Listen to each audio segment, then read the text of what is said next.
Alright mga sir, no? Ngayon po, ito po yung share ko sa inyo. Honda City 97 model.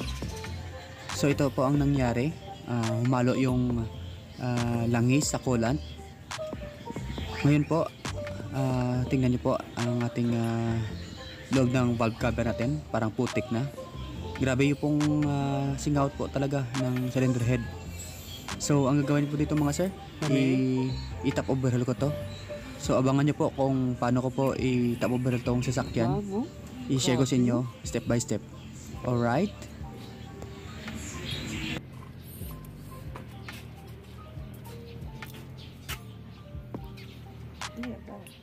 Grabe.